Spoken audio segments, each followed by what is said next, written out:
give me the freedom to be an entrepreneur and do things a little differently. And mom came down and with my stepdad and made the case of, hey, you belong back up north. Mom needs help, and she's got a great opportunity with the company. Come do your thing, and before long it'll be her time to pass the baton. And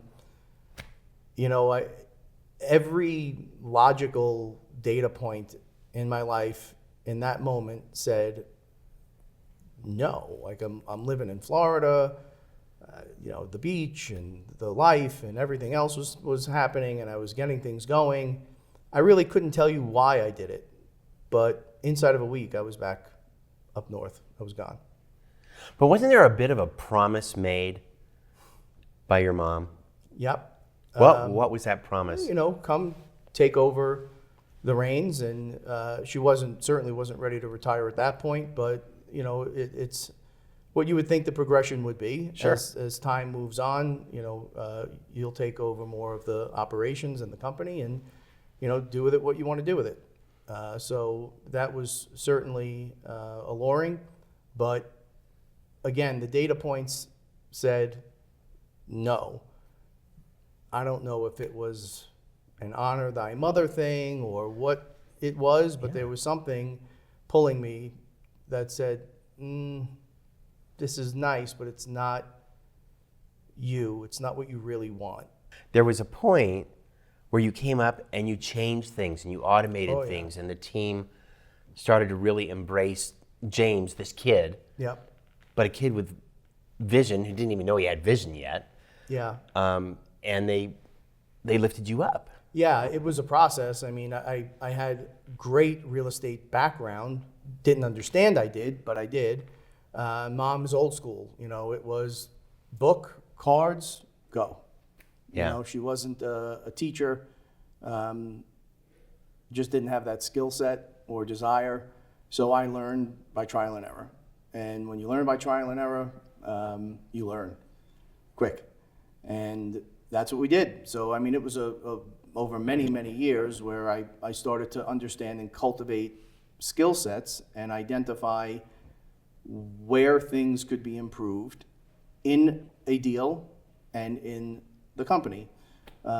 Company grew by, I couldn't even tell you how many X, 10X, 20X, 30X. I mean, it grew. We started to take on much bigger institutional clients. It was quite a run, and it was a fun run, but I was always just head down, next thing, how do we tackle it? And that was my approach. And as I was learning and doing deals, I didn't want obstacles anymore, right? I learned in real estate, contrary to what people think, it's not easy. Like if you have the right deal maker, a lot of things can and will go wrong in the process.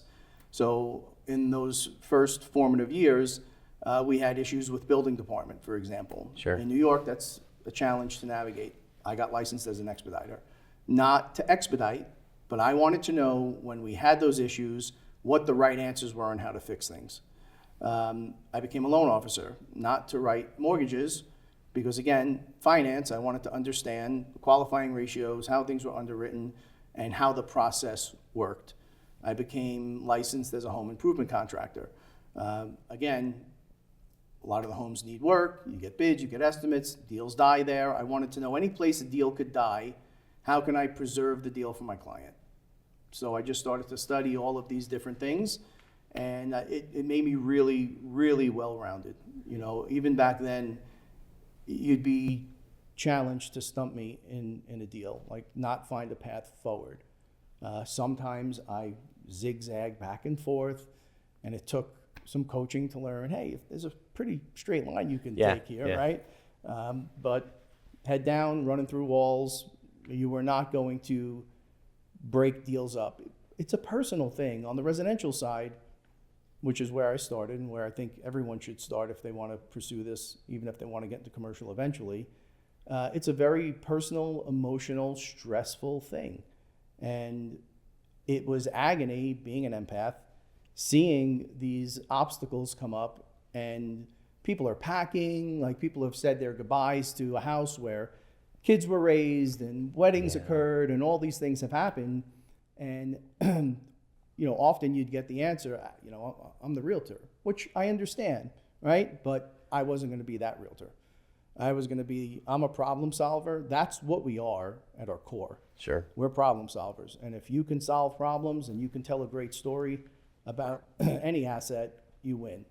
And that's what I wanted to do. I wanted to solve people's problems.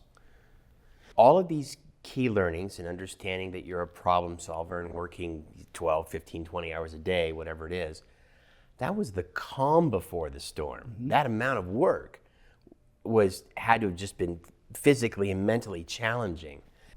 But the storm came. Yep. What was the storm? So it was challenging, just to double back, but that's where I found my value.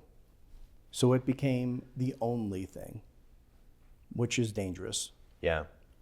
Your value is from within. Your value doesn't come from any deal or success or failure. But the storm came as the business grew, and again, we're dealing with institutional clients, big names. I've done deals with just about every bank, Nike, Nordstrom, you name it, Goldman. I've done deals with all of them.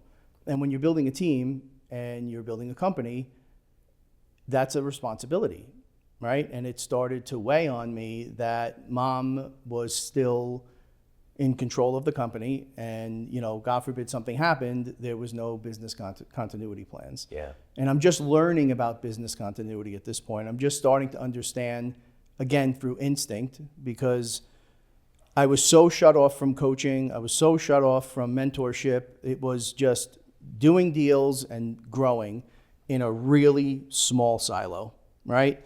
But then you start thinking things that keep you up at night, right? That we talked about that used to keep me up at night. What happens if something happens to mom, right? Bank accounts and probate and all the things that can occur. And I was starting to get a good handle on the vision of what I wanted the company to be. So mom, to her credit, was an old school, hardcore deal maker, and still is. The internet really started to disrupt the industry. Mm-hmm. We saw it way, way, way in the beginning. And it became clear to me that we needed to master marketing and deal making. And the right way to do that is to have marketers market and deal makers make deals, right? The more seasoned agents that were around before me had their way of connecting, very personal. They would make their follow-up calls on occasion. They would do their lunches. They didn't want to know about this new digital world. And the new kids I saw coming in were all about digital and not about relationships, not about problem solving.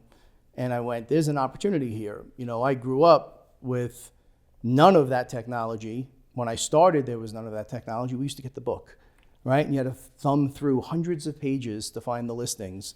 So we learned the old way to do it and communicate and connect. And when you bridge that and you have some elements of both, it was like, okay, like you can simplify real estate and create an environment where people can do what they love and not do the things they don't love, right? Pareto's principle and 80-20. There was a real neat opportunity there. But to do that, it required scale and debt and risk. And, mom was at a point where she built her baby, right? And I didn't understand that either in the moment, but it was her baby. And she was going to see her baby through, and that handoff never occurred of the business. And it got to the point where this calling that I have, knowing there's something else, not knowing if it was a brokerage or investments or whatever it was going to be, but I, through instincts, knew the next steps I needed to take.